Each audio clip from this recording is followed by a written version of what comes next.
1990년 10월 10일 미국 의회 청문회장. 모든 시선이 한 곳으로 향했습니다. 마이크 앞에 선 있는 15세의 어린 소녀.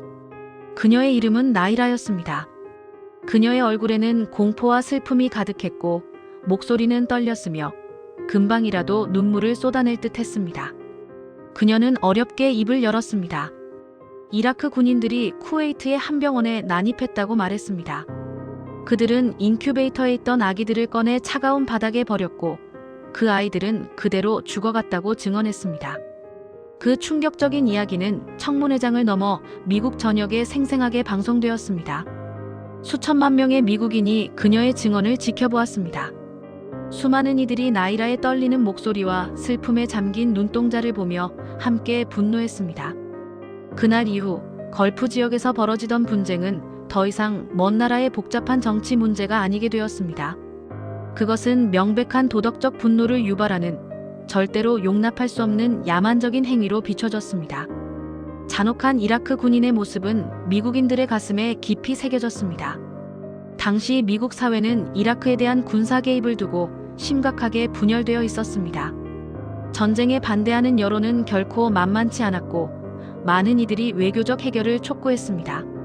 그러나 나이라의 증언은 이러한 분위기를 단숨에 뒤집어 놓았습니다.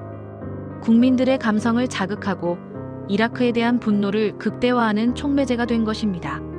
조지 허버트 워커 부시 대통령은 나이라의 이야기를 자신의 연설에서 반복적으로 인용했습니다. 그는 이라크의 사담 후세인 정권의 잔혹성을 강조하며 미국의 개입이 정당하다고 주장했습니다. 상원의원들 역시 아기들을 죽게 한 정권을 우리는 절대 그냥 둘 수 없다고 목소리를 높였습니다.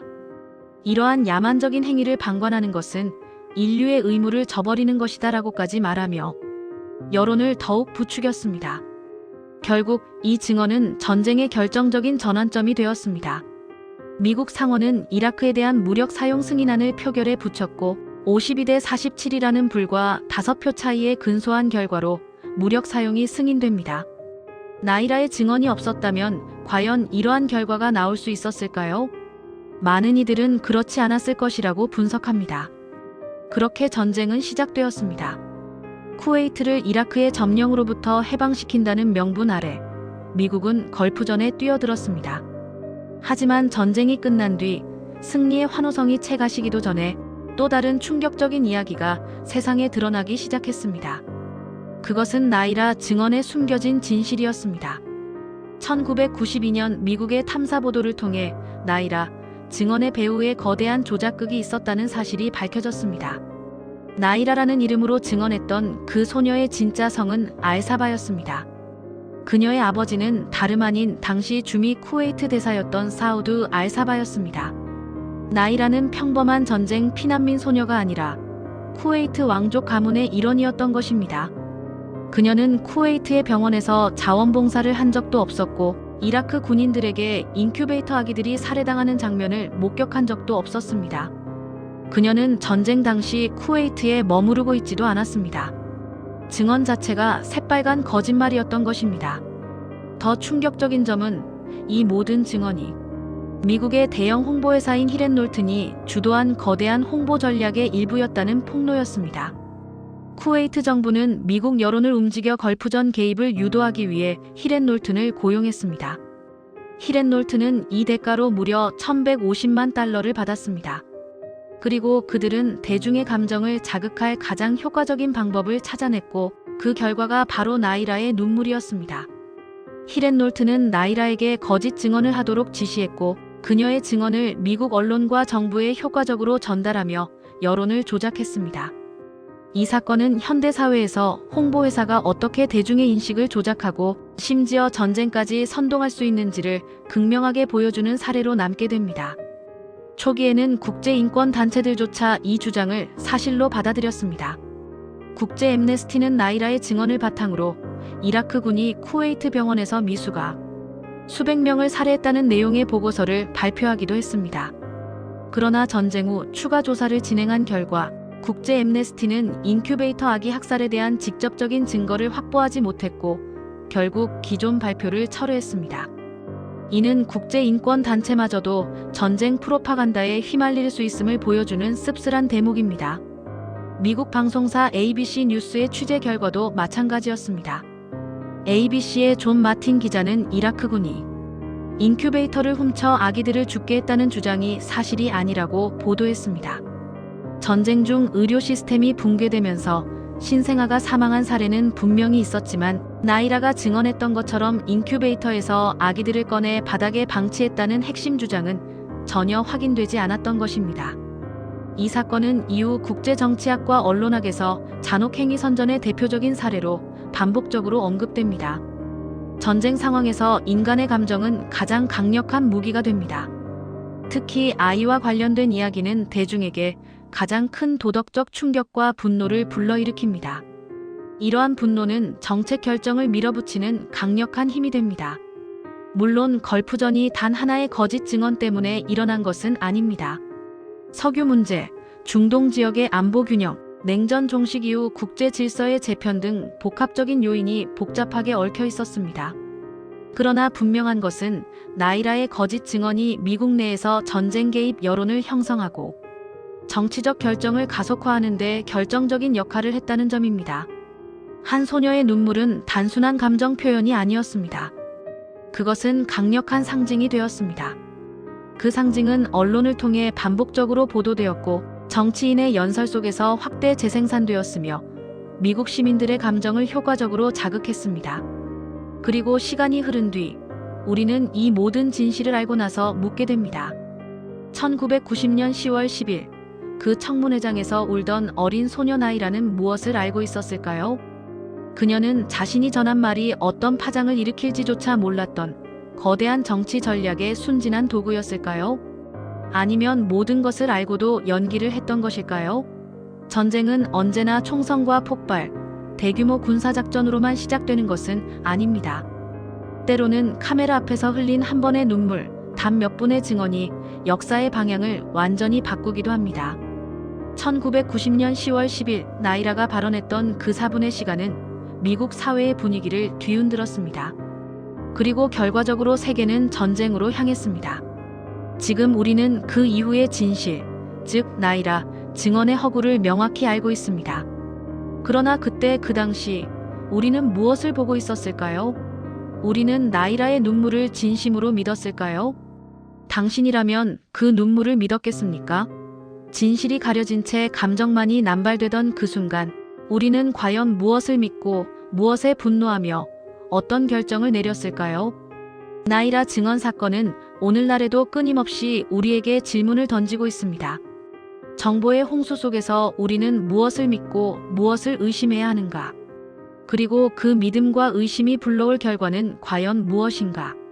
전쟁과 평화의 기로에서 우리는 과연 진실을 제대로 직시하고 있었을까요? 이 질문은 과거에만 머물지 않습니다. 현재에도 미래에도 대중을 움직이는 보이지 않는 손은 항상 존재할 것입니다. 우리는 그 손의 존재를 인지하고 비판적인 시각을 잃지 않아야 할 것입니다. 나이라의 눈물은 단순한 개인의 슬픔이 아니었습니다. 그것은 거대한 전략의 일부였고 결국 수많은 생명을 앗아간 전쟁의 불씨를 지피는 데 일조했습니다. 이 잔혹한 진실은 우리에게 프로파간다의 위험성과 언론의 책임, 그리고 개인의 비판적 사고의 중요성을 다시 한번 일깨워주고 있습니다.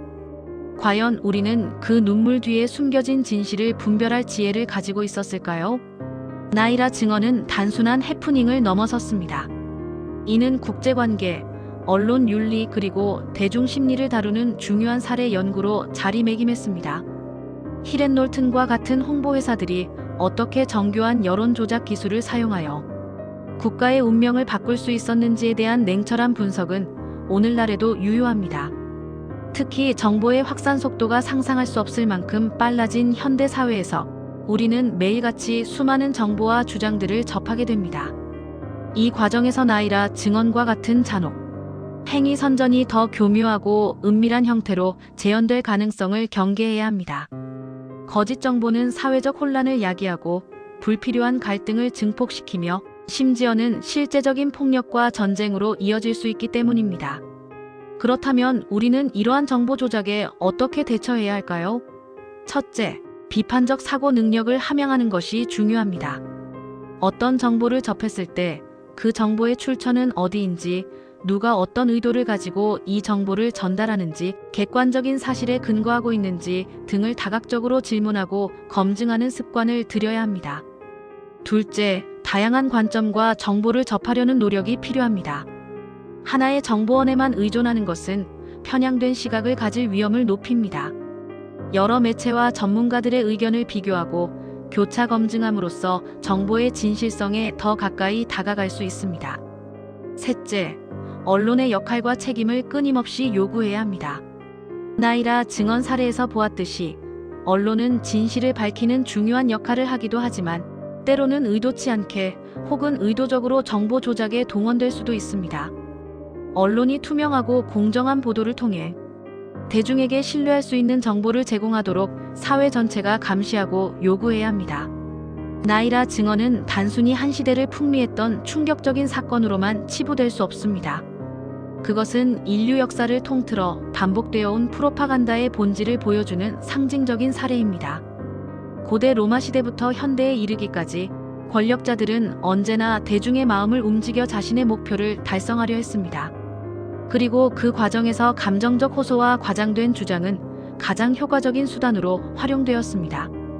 이 사건은 특히 아이들을 향한 잔혹성을 강조함으로써 모든 인간이 가진 원초적인 보호 본능과 분노를 자극했습니다. 이는 정치적 목적을 달성하기 위해 인간의 가장 약한 부분을 건드리는 비열한 전략이었습니다. 그리고 이러한 전략은 안타깝게도 너무나 성공적이었습니다. 오늘날 디지털 기술의 발달은 정보의 생산과 확산을 더욱 용이하게 만들었습니다. 소셜미디어와 인공지능 기술은 과거에는 상상하기 어려웠던 규모와 속도로 거짓 정보를 퍼뜨릴 수 있는 잠재력을 가지고 있습니다.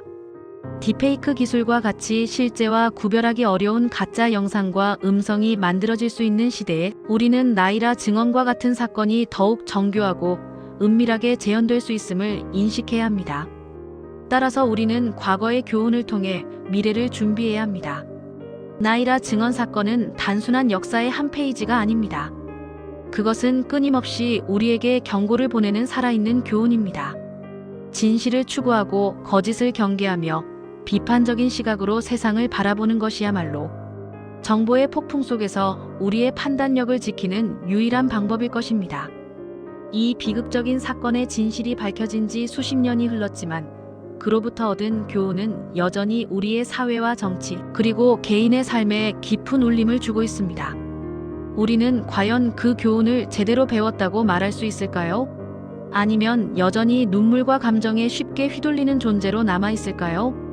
이 질문에 대한 답은 우리 각자의 몫입니다.